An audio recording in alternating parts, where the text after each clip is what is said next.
నమస్తే, welcome to GPR media. నేను మీ anchor Anil. So రాష్ట్రంలో ఎక్కడ చూసినా మంగ్లీ ఇష్యూ ఒక సెన్సేషనల్ క్రియేట్ చేస్తుంది. అక్కడ బాధితులు డే బై డే పెరుగుతూ వస్తున్నారు. సో ఇక్కడ ముఖ్యంగా ఓయిలో కొంతమంది బంజారాకు సంబంధించిన నాయకులు కూడా ప్రెస్ మీట్ పెడతా ఉన్నారు. నువ్వా నేనా అంటూ కూడా కొనసాగుతోంది. సో మనతో పాటు శరత్ నాయక్ గారు ఉన్నారు. ఓయికి సంబంధించి ఒకసారి మాట్లాడదాం. కాసేపటి క్రితమే ప్రెస్ మీట్ పెట్టడం జరిగింది. సో ఏంటి ఒకసారి మాట్లాడదాం అంటే మనకు చాలా అనేక డౌట్స్ ఉన్నాయి. సో మంగ్లీ వైపు శరత్ నాయక్ ఎవరైతే ఉన్నారో మంగ్లీ వైపు ఉన్నారా, లేకుంటే బాధితుల వైపు శరత్ నాయక్ ఉన్నారా? అంటే ఈ కమ్యూనిటీకి సంబంధించి కూడా కొంతమంది నాయకులు ఎవరైతే ఉన్నారో వారు కూడా తెరపైకి రావడం మనం చూస్తున్నాం. కొంతమంది మంగ్లీకి సపోర్ట్ చేస్తున్నారు, కొంతమంది న్యాయం ఎటుంటే అటు ఉన్నామంటూ కూడా వస్తూ ఉన్నారు. ఒకసారి మాట్లాడదాం. అన్న నమస్తే. నమస్తే. కాసేపటి క్రితమే మీ ప్రెస్ మీట్ చూడడం జరిగిందన్న. మేము కూడా పాల్గొన్నాం అందులో. ఓపెన్గా అడుగుతా అన్న, ఓపెన్గా చెప్పాలి ఏమన్నా, మీరు మంగ్లీకి సపోర్ట్ చేస్తున్నారా లేదా? ఇక్కడ ఒక అంశం వచ్చింది మైక్రో ఫైనాన్స్ సంబంధించి. దాంట్లో ఆమె ప్రమేయం ఉందా లేదా అనేది ఇంపార్టెంట్. ఇక్కడ దాన్ని బట్టి మేము సపోర్ట్ చేయడమా కాదా అనేది తెలుస్తుంది. మేము ఎవరైతే నష్టపోయిన వాళ్ళు ఉన్నారో, అమాయక ప్రజలు ఉన్నారో వారి వైపు ఉన్నాం. తప్పు చేసిన వాళ్ళు ఎవరైనా కానీ వాళ్ళకి శిక్ష పడాలని చెప్తా ఉన్నాం. అది మీరు చెప్పినటువంటి మంగ్లీ గారు కావచ్చు, ఇంకెవరైనా కావచ్చు, అదంతా ఇప్పుడు ఇన్వెస్టిగేషన్ లో ఉంది. అంతా బయటికి రావాల్సినటువంటి పరిస్థితి ఉన్నది. దాని తర్వాత వాస్తవాలు ఏందనేది బయటికి వస్తాయి. కానీ అంటే ఇలా ఒక సంబంధం లేని వ్యక్తుల్ని ఎవరైనా కావచ్చు, మంగ్లీ కావచ్చు, ఇంకెవరైనా కావచ్చు, వాళ్ళని ఎందుకు తీసుకురావాలి బయటికి? వాస్తవాలు ఏంది, ఆధారాలు చూపించాల్సినటువంటి బాధ్యత. అంటే సంబంధం లేని వ్యక్తిని మంగ్లీని బయటకు ఎందుకు తీసుకొచ్చారనేది మీ ప్రశ్న, అంతే కదా? అంటే మంగ్లీకి సంబంధం లేదు అది తెలుస్తారు. మంగ్లీకి సంబంధం లేదని చెప్పి కూడా మీరు సంబంధం లేని వ్యక్తులకు బయటికి ఎలా తీసుకొచ్చారని చెప్పి ఎవరైనా కావచ్చు, వాళ్ళకి రావద్దు కదా. ఓకే, మరి పంజాగుట్ట పోలీస్ స్టేషన్ లో A5 గా మంగ్లీ పేరు ఎందుకు నమోదు చేశారు? ఉన్నారు. అంటే మంగ్లీకి ఎలాంటి సంబంధం లేదని చెప్పి కూడా మీరు చెప్తూ ఉన్నారు. సంబంధం లేని వ్యక్తులను బయటకి కేసులో సంబంధం లేదు అని చెప్పట్లేదు. సంబంధం లేని వ్యక్తులు అన్నారు. ఎవరైనా కావచ్చు, మంగ్లీ కావచ్చు, ఇంకెవరైనా కావచ్చు, దానికి సంబంధించింది ఒక వైపు ఇన్వెస్టిగేషన్ జరుగుతా ఉన్నది. A5 గా ఉన్నారు, అదే చెప్తా ఉన్నాం. అది ఆమె తప్పు చేసిందా లేదా అనేది ఆమె నిరూపించుకోవాల్సిన FIR బుక్ చేసి అంటారు. అంటే ఇప్పుడు కేసులు FIR అయిన ఫస్ట్ ఇన్ఫర్మేషన్ రిపోర్ట్, అది వాళ్ళ ప్రాథమికంగా వచ్చినటువంటి దాని మీద FIR చేస్తారు. 100%. దాని తర్వాత ఛార్జ్ షీట్ వేస్తారు, దాని తర్వాత కోర్టుకు పంపిస్తారు. ఇదంతా ఒక ప్రాసెస్ ఉంటది. సో దాంట్లో అంటే FIR లో నమోదైనంత మాత్రాన్ని తప్పు చేసినట్టు కాదు. 100%. కాబట్టి ఆ నిర్ధారించేంత వరకు, నేరం నిరూపణ అయ్యేంత వరకు ఎవరు కూడా కాదు. అది ఇంకెవరైనా కానీ. ఏవని ఆల్రెడీ అరెస్ట్ అయి ఉన్నాడు, ఏవని చెప్తా ఉన్నాడు, నేను హేమకాంత్ రెడ్డి వసూలు చేసినాం, ఆమెకు సంబంధం లేదని మంగ్లీ ఎఫెక్ట్ అనుకోవచ్చు కదా. అది మంగ్లీ అంటే ప్రతి దాన్ని అంటే మీరు ఎట్లా మాట్లాడుతున్నారు అంటే ఖచ్చితంగా మంగ్లీ చేసి ఉన్నది కాబట్టి మీరు మాట్లాడుతున్నట్టుంది. తెరపైకి బాధితులు అంతమంది వస్తున్నారు అన్న. బాధితులు ఎవరు? బాధితులు చాలా మంది బాధితులు మేము ఇచ్చినామని చెప్పి కూడా ఈ మైక్రో ఫైనాన్స్ కానీ అవి కానీ చిట్టీలు ఉన్న పొలాలు అమ్ముకొని చిన్న చిన్న చిరు వ్యాపారులు వాళ్ళని చూస్తే మాత్రం బాధేస్తుందన్న. ఒక్కొక్క కుటుంబాన్ని చూస్తుంటే రోడ్లపైకి వచ్చి మాకు అన్యాయం జరిగింది, మాకు పట్టించుకునే నాదుడు లేదని చెప్పి కూడా బయటకు వస్తూ ఉంటే మాకు బాధేస్తుంది. అఫ్ కోర్స్ మీకు కూడా ఉంటుందా బాధ అన్న. నేనేమంటున్నా, వాళ్ళందరూ కూడా మాట్లాడుతూ రమావతి మధుకి ఇచ్చినాం. ఇప్పటి వరకు మేము అదే అడుగుతా ఉన్నాం. ఇవాళ నిజంగా మంగ్లీ గారికి కానీ వాళ్ళ తమ్ముడికి కావచ్చు డైరెక్ట్ గా ట్రాన్సాక్షన్ జరిగినటువంటి ఆధారాలు వస్తే కేసు క్లోజ్. ఇంకా లేనే లేదు. తప్పు చేసినట్టు నిరూపణ అయిపోతుంది. బరాబర్ డబ్బులు అదే అంటున్నాగా నేను. నిజంగా వాళ్ళిద్దరు కనుక ఉంటే, అలాంటి ఎవిడెన్స్ కనుక బయటకు వస్తే ఇక ఈ అసలు మన చర్చనే లేదు. ఖచ్చితంగా వాళ్ళకి శిక్ష పడుతుంది. ఆ డబ్బులు ఎంత అయితే వసూలు చేసిరో ఆ డబ్బులన్నీ కూడా బాధితులకు ఇచ్చేటువంటి పని అయిపోతుంది. ఇక సరే, మంగ్లీకి సంబంధమే లేదనుకున్నాం ఈ కేసులో. అసలు మంగ్లీకి ఎలాంటి సంబంధం లేదు.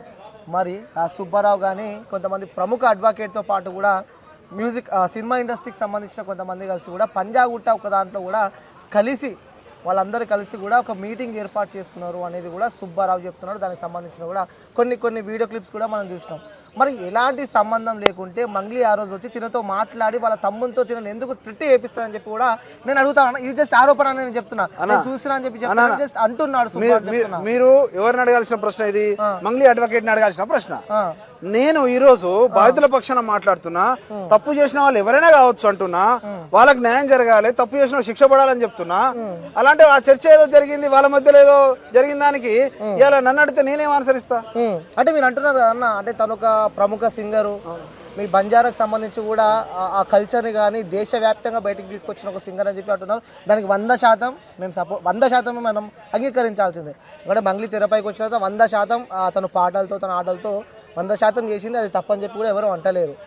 ఇప్పుడు ఈ ఎంటైర్ ఇష్యూని చూస్తుంటే ఆ రమావత్ మధు కానీ ఈ చవాన్ ఇద్దరు ఎవరైతే ఉన్నారో వాళ్ళు కానీ ఇవన్నీ చూస్తూ ఉంటే మీకేమనిపిస్తుంది అంటే ఈ కేసులో వాస్తవంగా ఏం జరిగిందని చెప్పి మీ అనాలిసిస్ ఇక్కడ మోసం చేసింది వాస్తవం, మోసపోయింది వాస్తవం.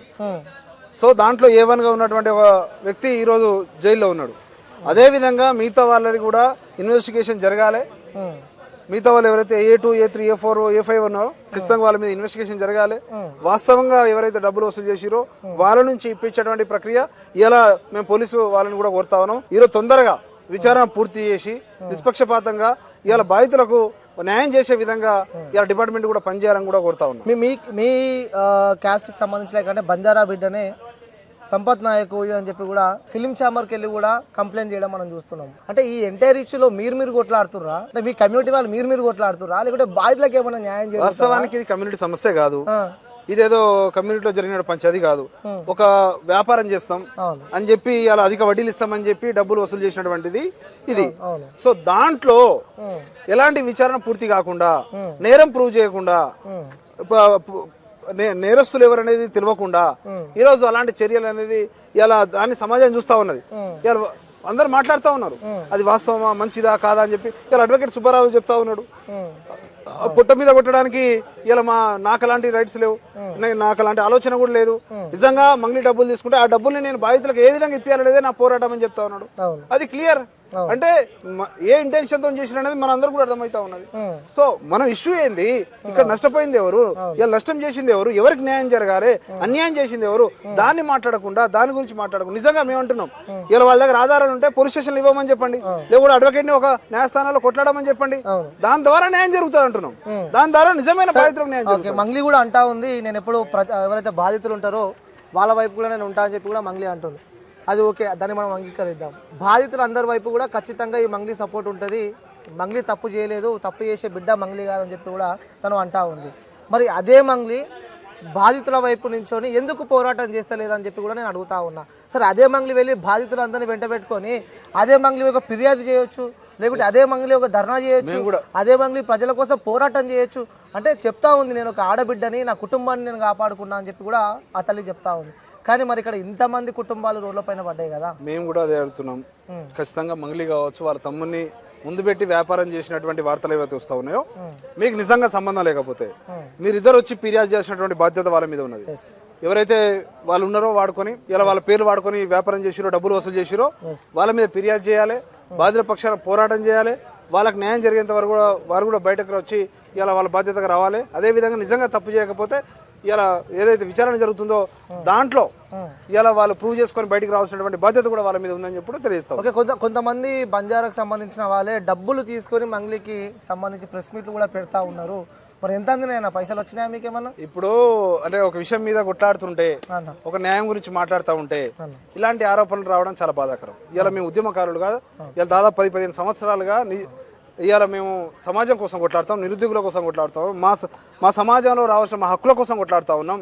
సో ఇలాంటి ఇష్యూ జరుగుతున్నప్పుడు ఇలాంటి ఆరోపణలు రావడం అనేది చాలా బాధాకరం. రేపు పొద్దున ఇంకో విషయం జరుగుతుంది, ఇంకో దగ్గర మాట్లాడతాం. సో కొట్లాడేటోళ్ళని ఈ విధంగా మాట్లాడడం అనేది మా కుటుంబాన్ని వదిలిపెట్టి ఇలా మేము మా చదువులను పక్కన పెట్టి ఇలా సమాజం కోసం కొట్లాడాలి, సమాజంలో మార్పు రావాలి, మా వర్గాలకు న్యాయం జరగాలి, ఈ అణగారిన వర్గాలకు రాజ్యాధికారం రావాలని కొట్లాడడం తప్ప దానికి ఇలాంటి ఆరోపణలు చేయడం ఇవన్నీ చిల్లర ఆరోపణలు. ఇక దానికంటే ఎక్కువ మాట్లాడి చివరిగా అన్న మీరు కొట్లాడుతున్నారు అంటే ఇటు మీరు బంజారా కమ్యూనిటీకి సంబంధించి కూడా ఓయూ నాయకులు కానీ వేరే సంఘాలు అంటే ఇదే సంబంధించి కూడా చాలామంది నాయకులు వచ్చి బయట కొట్లాడుతూ ఉన్నారు. మా ఆడబిడ్డకి ఇబ్బంది జరుగుతూ ఉంది, మా ఆడబిడ్డకి అన్యాయం జరుగుతూ ఉందని చెప్పి కూడా చెప్తా ఉన్నారు. అంటే ఇక్కడ ఇంతమంది రోడ్ల మీకు వచ్చి కొట్లాడుతూ ఉంటే ఇక్కడ మీరే కొట్లాడుతున్నారు. అంటే ఒకరు మంగ్లీకి సపోర్ట్ చేస్తున్నారు మీ వాళ్ళే, ఇంకోరేమో మంగ్లీ మంచిది అంటున్నారు, ఒకరేమో మంచి చెడ్డది అంటున్నారు.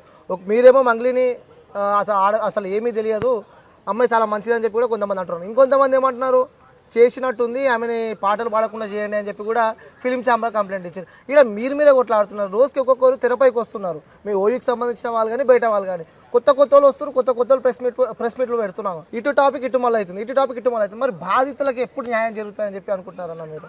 ఇవన్నీ మీరు అన్నటువంటి లాస్ట్ క్వశ్చన్కి ఆన్సర్, నిజమైనటువంటి బాధితులకు ఎవరైతే మోసపోయినారో వాళ్ళకి న్యాయం జరగాలంటే వెంటనే ఇన్వెస్టిగేషన్ పూర్తి కావాలి. దాని ద్వారా మాత్రమే దీనికి పులి స్టాప్ పెట్టేటువంటి ఆస్కారం ఉంటుంది. అందుకే ఈరోజు గిరిజన సంఘాలుగా మేమందరం కూడా చాలా క్లియర్గా ఉన్నాం. తప్పు చేసినటువంటి వారు ఎవరైనా కావచ్చు, వాళ్ళకి శిక్ష పడాలి. ఇలా బాధితులు ఉన్నారో వాళ్ళకి న్యాయం జరిగేంత వరకు వాళ్ళ కోసం కొట్టాడతామని చెప్తా ఉన్నాం. ఖచ్చితంగా అదే స్టాండ్ మీద ఉంటాం. నిజంగా మంగ్లీ గారు తప్పు చేసినా, వాళ్ళ తమ్ముడు తప్పు చేసినా వాళ్ళ ఇంటి ముందర ధర్నా చేసి మరి ఖచ్చితంగా బాధితులకు మేము మీడియం కూడా మాట్లాడుతున్నాం, ఆలోచించుకొని మాట్లాడుతాం. ఖచ్చితంగా ఆమె తప్పు చేసి ఉంటే బరాబర్ పోయి కొట్లాడతారు. మరి ఆ రోజు మీ బంజారా బిడ్డ మీకు మర్చిపోతారా? మరి ఆ రోజు తప్పు చేసిన దాంట్లో బంజారా బిడ్డ, గిరిజన బిడ్డ, బహుజన బిడ్డ, ఇంకో బిడ్డ ఉంటుందా బ్రదర్? ఖచ్చితంగా అన్యాయం చేసిన కులం ఎక్కడిది, మతం ఎక్కడిది? మోసం చేసినోనికి కులం మతం ఎక్కడిది అంటున్నా నేను. నీ ఓడు నేను తీసుకొచ్చి కత్తి పొడిస్తే అది నిజమైపోతుందా? దాన్ని కాపాడతారా? ఇది కాదు కదా. తప్పు చేసిన వాడు ఎవడైనా కానీ, ఎంతటి వాడైనా కానీ మేము ఖచ్చితంగా బాధితుల పక్షాన నుండి కొట్లాడడానికి న్యాయం వైపు బరాబర్ ఉంటాం. న్యాయం వైపు శరత్ నాయక్ కొట్లాడతాడు, బరాబర్ కొట్లాడతా, బరాబర్ వాళ్ళతో ఉంటాం. థ్యాంక్ యూ అన్న, థ్యాంక్ యూ సో మచ్. నాకు ఒక రిక్వెస్ట్ అన్న, బాధితులకి న్యాయం చేసే విధంగా మీరు అందరు కలిసి పోరాటం చేయరన్న. ఎవరి స్వార్థాల కోసం వాళ్ళు పోరాటం చేసే బాధితులని అన్యాయం చేయకండి అన్న. ఖచ్చితంగా నా తరపు నుంచి కూడా మీకు అదే రిక్వెస్ట్ చేస్తాను. తప్పకుండా అన్న, ఖచ్చితంగా బాధితుల పక్షాన కొట్లాడతాం, వాళ్ళకి న్యాయం జరిగేంత వరకు తోడుగా ఉంటాం. థ్యాంక్ యూ అన్న, నమ్మకం ఉంది చేస్తారు అని చెప్పి తర్వాత మళ్ళీ మనం మాట్లాడదాం అన్న. Thank you so much. Thank you అన్న.